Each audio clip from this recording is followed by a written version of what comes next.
کو یہاں رکھتے ہوئے ہم آگے بڑھتے ہیں. فرمایا متقی ہو جاؤ, تقوی اختیار کرو. تو سوال یہ ہے کہ تقوی جو اتنی بڑی منزل ہے, تقوی اللہ کے قرب کو کہتے ہیں نا, اس کے وصال کو اتنی بڑی کٹھن منزل کیسے حاصل کر سکتے ہیں؟ اللہ کے قرآن نے ہر مسئلے کا حل بتایا. متقی بننے کا سادہ اور آسان اور سہل طریقہ یہ ہے کہ وَكُونُوا مَعَ الصَّادِقِينَ, تم سچوں کے ساتھ ہو جاؤ, تقوی کی خبر ہو جائے گی.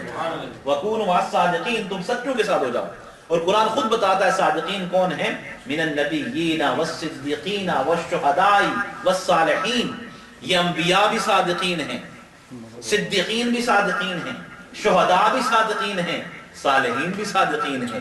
یہ اللہ کے ولی صادقین ہیں, یہ نسبت والے سچے لوگ ہیں, یہ نسبت نقشبندیہ والے ہیں, نسبت قادریہ والے ہیں, نسبت سہروردیہ والے ہیں, نسبت چشتیہ والے ہیں, نسبت اویسیہ والے ہیں, نسبت شاذلیہ والے ہیں, نسبت سیفیہ والے ہیں. یہ نور کی نسبت کی حاملین جتنے لوگ ہیں, اللہ کے ولیوں کے جو لڑ لگتے ہیں, سنگ لگتے ہیں, یہ سب سچے لوگ ہیں. یہ کیا ہے؟ صادقین. سبحان اللہ. جب صادقین کی مائیت تمہیں نصیب ہو جائے گی اور سچوں کا تعلق جب تمہیں نصیب ہو جائے گا, تو پھر کیا ہوگا؟ سچوں کے تعلق سے انسان کو حقیقی اعتبار سے تقوی کا جوہر ملتا ہے, تقوی کا نور ملتا ہے. اور جسے تقوی کی نورانیت میسر آ گئی, اس کا ظاہر و باطن روشن ہو گیا, اسے بندگی کا تاج مل گیا, اسے معرفت کا نور مل گیا, اسے اپنے من کی خبر ہو گئی, اسے ان تمام سوالات کا جواب مل گیا کہ میں دنیا میں کس مقصد کے لیے آیا.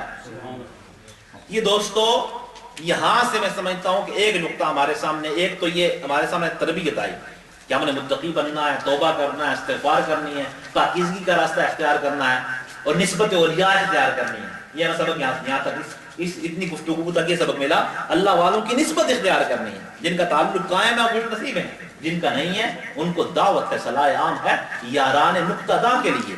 ایک تو وہ دعوت ہمیں ملی, اس کے ساتھ ساتھ ہمیں اللہ کے ولیوں کا مقام ملا, سامنے آیا کہ اللہ کے ولیوں کا مقام یہ ہے کہ اللہ کے ولی کے لڑ انسان لگ جائے, اس کی نسبت میں آ جائے, نسبت اولیاء میں آ جائے, تو اگر برا ہے تو اچھا ہو جائے گا, اگر بدبخت ہے تو خوش بخت ہو جائے گا, اگر بد نصیب ہے تو خوش نصیب ہو جائے گا, اگر بے ادب ہے تو باادب ہو جائے گا, اگر بے مراد ہے تو بامراد ہو جائے گا, اگر خالی جولی والا ہے دامن بھر دیا جائے گا. نعرہ تکبیر, نعرہ رسالت, یا رسول اللہ. تمہیں ابھی آتا ہوں ایک حدیث قدسی پہ.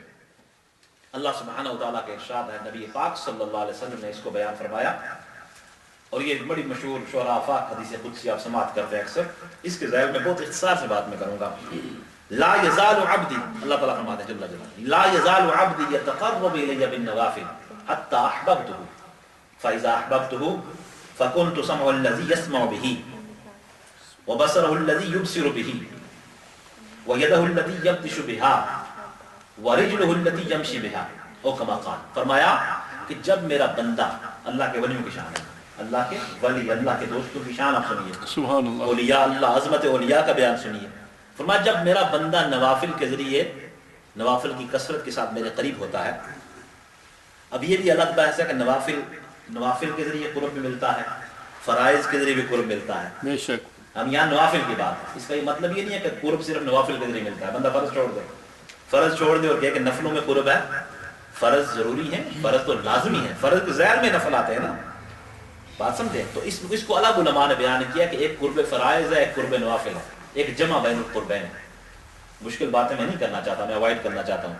ایک نوافل کے ذریعے قرب ملتا ہے, ایک فرائض تو بہر صورت فرض ہے. پنجگانہ نماز سے کوئی چھوٹ ہے ہی نہیں ہے, وہ جو مرضی ہو بندہ, اگر وہ کہے 5 وقت میں پنجگانہ فرض نماز کو چھوڑ کر میں کوئی مقام پا لوں گا, تو یہ ممکن نہیں ہے ایسا. بلکہ ایک نماز میں متعلق کہا گیا من ترک الصلاۃ متعمدا فقد کفر, جس نے ایک نماز جان بوجھ کے چھوڑی گویا اس نے کفر کیا. نعوذ باللہ من ذلک. اللہ تعالیٰ ہمیں پنجگانہ نماز کا اہتمام کرنے والا. آمین, آمین. سب سے بنیادی نسبت, طریقت, شریعت, حقیقت, معرفت, اس کا پہلا سبق یہ ہے کہ 5 وقت کا نمازی انسان بنا. اللہ توفیق عطا فرمائے. تو فرمایا نوافل, یہاں نوافل کی بحث ہے. نوافل جو ادا کرے, نوافل میں تہجد کے نوافل بڑے عام ہیں, اشراق کی نماز ہے, چاشت ہے, اوابین ہے. جب وہ نوافل ادا کرتا ہے, دیگر نفلی عبادات کرتا ہے, نفلی روزے رکھتا ہے, تو کیا ہوتا ہے؟ اللہ تعالیٰ فرماتے ہیں کہ بندہ ان نوافل کے ذریعے میں اتنی سنگت اسے دے دیتا ہوں, اتنا قریب اسے کر لیتا ہوں اتنی محبت اسے کر لیتا ہوں، اتنا پیار اسے دیتا ہوں، اس اپنے ولی کو اٹھا کے اپنے اتنے قریب کر لیتا ہوں کہ قرب کا یہ عالم ہوتا ہے کہ فَكُنْتُ سَمْعُ الَّذِي يَسْمَعُ بِهِ، کہ میں اس کا سمع بن جاتا ہوں، اس کی سننے والی قوت جو اس کی سننے والی حصہ ہے، میں اس کی سننے والی حص بن جاتا ہوں جس سے وہ سنتا ہے۔ اب تصور مانا تھوڑا سا، اب دیکھیں قرب کتنا ہے اللہ کے ولی کا قرب اور مقام۔ فرمایا میں اس کا سمع بن جاتا ہوں، سمع کہتے ہیں سننے والی قوت جو آپ کی لسننگ پاور ہے، میں اس کا سمع بن جاتا ہوں جس سے وہ سنتا ہے۔ فرمایا وَبَصَرُهُ الَّذِي يُبْصِرُ بِهِ، میں اس کی آنکھ بن جاتا ہوں، دیکھنے کی جو قوت ہے، یہ دیکھنے کی طاقت ہے، جو دیکھنے کی پاور ہے، جس سے وہ دیکھتا ہے۔ جب اس کی قوت بصارت میں بنتا ہوں، اس قوت بصارت کے ذریعہ سے اللہ کا ولی دیکھتا ہے۔ وَيَدَهُ الَّتِي يَبْطِشُ بِهَا، میں اس بندے کے ہاتھ بن جاتا ہوں، چھونے کی حص، پکڑنے کی حص، میں اس کا ہاتھ بن جاتا ہوں جس سے وہ پکڑتا ہے، جس سے وہ پکڑتا ہے۔ اللہ اکبر، نسبت والا اس بات کو سمجھو۔ وَيَدَهُ الَّتِي وَرِجْلُهُ الَّتِي يَمْشِي بِهَا، میں اس کے پاؤں بن جاتا ہوں، جو چلنے کی قوت ہے اس میں کار فرما، اس میں طاقت آ جاتی ہے، اور اس قوت کے ذریعہ سے جو اللہ کی قوت ہے اس کے ذریعے وہ چلتا ہے۔ سبحان اللہ۔ یہ میں نے سادہ ترجمہ کیا حدیث قدسی کا، اور میرا خیال ہے ترجمے میں جن کے کنیکشن ہیں، جن کے رابطے ہیں، جو نسبتوں والے ہیں، آپ سارے محبت والے ہیں، آپ سارے عظمت اولیاء کی بات کو سمجھ گئے، ماشاءاللہ۔ اور وہ سارے سوالات جو آج کل لوگوں کے ذہن میں لوگ بڑے زور سے ڈالتے ہیں، ان سوالات کا جواب خود ہی حدیث قدسی کے الفاظ ہیں۔ بھائی کامن سی بات، جب اللہ کی طاقت سننے میں کار فرما ہو گئی تو پھر کون سی بات ایسی ہے جو نہیں سنی جا سکتی؟ اور آج کی آئی کے دور میں اس بات کو انڈرسٹینڈ کرنا مزید آسان ہو گیا ہے۔ بات سمجھیں بھائی، جب اللہ کی قوت طاقت فرما ہو گئی دیکھنے میں تو پھر کون سا حجاب سامنے رہ گیا، کون سا پردہ سامنے رہ گیا؟ اور جب پکڑنے میں آپ اللہ کے ولی کے ہاتھ میں ہاتھ دیتے ہو، جب اس ہاتھ کو اللہ تعالیٰ مصطفیٰ کا ہاتھ اور اپنا ہاتھ قرار دے رہا ہے، پھر بات پیچھے کون سی رہ گئی ہے؟ بے شک بے شک۔ جب اللہ کا ولی قدم باہر نکالتا ہے تو اللہ کہتا ہے میری قوت طاقت کار فرما ہے، پھر اس ولی کے سامنے یہ ساری کائنات کیا حیثیت رکھتی ہے؟ کیوں نہ میں اس کی تفسیر میں جانے سے پہلے میں کوٹ کر دوں سیدنا شیخ عبد القادر جیلانی غوث سمدانی غوث العظم رضی اللہ تعالیٰ عنہ، آپ فرماتے ہیں نظرت الی بلاد اللہ جمعا کخردل لا حکم اتصالی، فرماتے ہیں اللہ کی ساری کائنات کو میں اس طرح دیکھتا ہوں، سبحان اللہ سبحان اللہ، اس طرح دیکھتا ہوں جیسے ہتھیلی پہ ایک رائی کا دانہ ہے۔ سبحان اللہ سبحان اللہ۔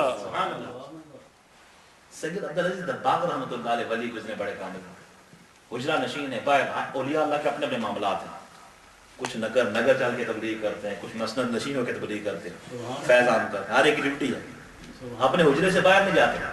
حجرے سے مریدین نے کہا حضرت چلیے کو فیض بانٹیے، کہا فقیر جب قدم حجرے سے باہر رکھتا ہے تو اللہ کی یہ کائنات ختم ہو جاتی ہے۔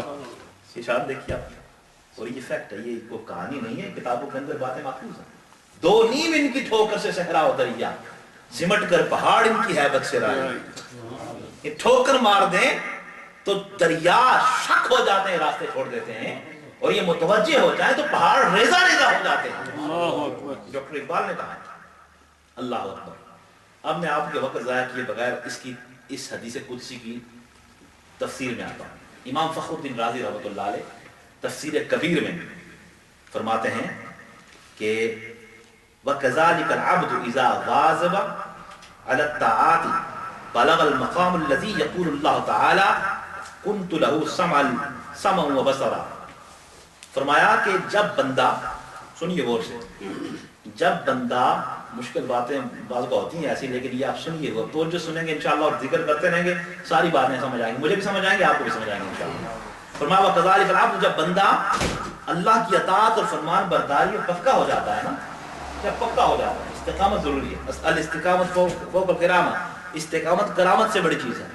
جب وہ پختگی اختیار کر لیتا ہے شریعت کے پر عمل کرنے میں، اب بعمل ہو جاتا ہے، نسبت والا، بلغ المقام الذی یقول اللہ تعالی، وہ اس مقام کو پہنچ جاتا ہے، قرب کے مقام کو، جس کے متعلق اللہ نے فرمایا کنت لہ سمعا وبصرا، کہ میں اس کا سننے والی قوت اور دیکھنے والی قوت بن جاتا ہوں، سبحان اللہ، اس کا سمع اور بصر بن جاتا ہوں اطاعت کے ذریعے سے، فرمان برداری کے ذریعے سے، اور اس پختگی اور استقامت کے ذریعے سے اللہ کا ولی یہ مقام حاصل کرتا ہے۔ تو آگے کیا ہوتا ہے جب یہ مقام مل گیا؟ آپ کی توجہ ہے سب کی؟ مقام جب مل گیا فَإِذَا سَارَ نُورَ جَلَالِ اللَّهِ سَمْعًا لَهُ سَمِعَ الْقَرِيبَ وَالْبَعِيدَ کہ جب اللہ کا نور جلالت اس ولی کے سننے والی جب قوت بنتا ہے، جب سننے والی قوت سمع جب اللہ کے ولی کی نور جلالت بن گیا، اللہ اپنی شان، اس کا مطلب تو یہ نہیں ہے نا کہ نعوذ باللہ وہ اللہ تعالیٰ جو ہے نا نعوذ باللہ کان ہو گیا، اللہ تعالیٰ ہی ہاتھ ہو گیا، نعوذ باللہ، اللہ تعالیٰ پاک ہے ان چیزوں سے نا، اللہ تعالیٰ کی وہ طاقت، اس کا نور جلالت، اس کی قوت، اس